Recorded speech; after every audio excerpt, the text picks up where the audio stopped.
ભગવાને યુદ્ધ કરતા કરતા પોતાનું જે ઉત્તરીય વસ્ત્ર હતું ને એને નીચે પાડ્યું છે, અને ઉત્તરીય વસ્ત્ર ભગવાનનું નીચે પડ્યું એટલે ભગવાનના વક્ષસ્થળની અંદર ભૃગુ લાંછનના દર્શન થયા. હવે આ ભૃગુ લાંછન શું છે એ તમને બધાને લગભગ તો ખબર હશે કે વિષ્ણુ ભગવાન જ્યારે ઋષિઓની અંદર નક્કી થયું કે સૌથી શ્રેષ્ઠ દેવ કોણ,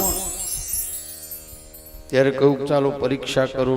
એ વખતે પરીક્ષામાં ભૃગુ ઋષિએ ભગવાન વિષ્ણુના વક્ષસ્થળની અંદર યાને કે ભગવાન વિષ્ણુની છાતીમાં લાત મારી, ડાબા ભાગમાં એ લાત મારી, અને છતાં ભગવાન શાંત રહ્યા અને કહ્યું કે પ્રભુ આપના ચરણમાં વાગ્યું તો નથી, મારી છાતી કઠોર છે, કદાચ આપના ચરણમાં વાગ્યું હશે.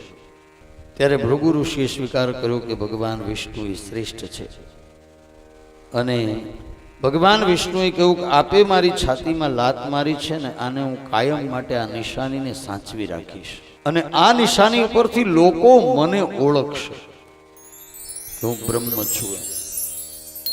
જો તમે લાલાનું નાનું એવું સ્વરૂપ લ્યો ને તો એમાં પણ પગનું છાતીમાં પગનું નિશાન હોય છે, ચરણનું, ભૃગુ ઋષિના ચરણ.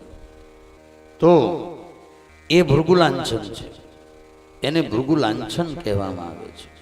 એ ઉત્તરીય વસ્ત્ર પડ્યું અને ભૃગુ લાંછનના દર્શન થયા જાંબુવાનજીને, અને જાંબુવાનજીને ભૃગુ લાંછનના દર્શન થતા પોતાના શસ્ત્રો નીચે મૂકી ભગવાનના ચરણમાં પડી ગયા. પ્રભુ આપ હતા તો મને પહેલા દિવસે કેમ ના કહી દીધું? ભગવાને પહેલા કહ્યું કે હું પહેલા દિવસે કહી દઉં તો તમારી ઈચ્છા એક હતી અધૂરી, એ પૂરી ન થાય એટલા માટે મેં પહેલા દિવસે ન કહ્યું. કહ્યું કઈ ઈચ્છા? કહ્યું રામ અવતારની અંદર જ્યારે યુદ્ધ થયું ત્યારે મેં તમને સલાહકાર બનાવ્યા હતા, એટલે તમે યુદ્ધ જોઈએ એવું ન કરી શક્યા. યુદ્ધ કર્યું પણ ક્યારેક ક્યારેક તમને ચાન્સ મળ્યો, પણ તમારી ઈચ્છા મુજબ તમે યુદ્ધ ન કરી શક્યા.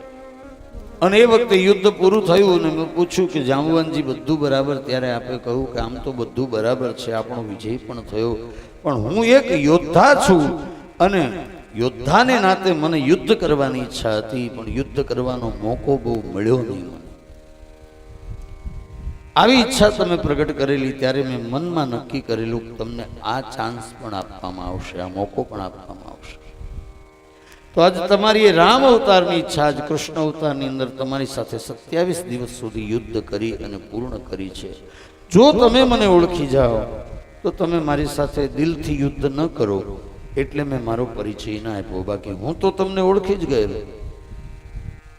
એટલે તમારી ઈચ્છાની પૂર્તિ કરી છે. જો ભગવાન છે ને, તમે બહુ સારી ઈચ્છા કરો ને તો ભગવાન પૂરી કરે, પણ એ તીવ્ર ઈચ્છા હોવી જોઈએ. પહેલા દિવસે મેં કહ્યું હતું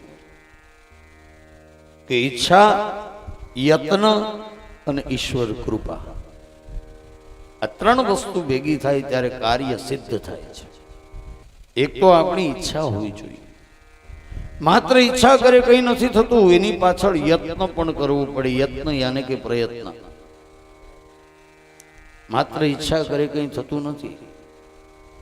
અહીંથી હું ઈચ્છા કરું કે મુંબઈ જતો રહું તો કઈ ઈચ્છા કરેથી નથી જવાતું, અહીંથી મારે જવા માટે પ્રયત્ન કરવો પડે. મુંબઈ જવાનો બસના માધ્યમથી, ટ્રેનના માધ્યમથી, ગાડીના માધ્યમથી, જે રીતે અનુકૂળતા હોય તો એ જવું પડે.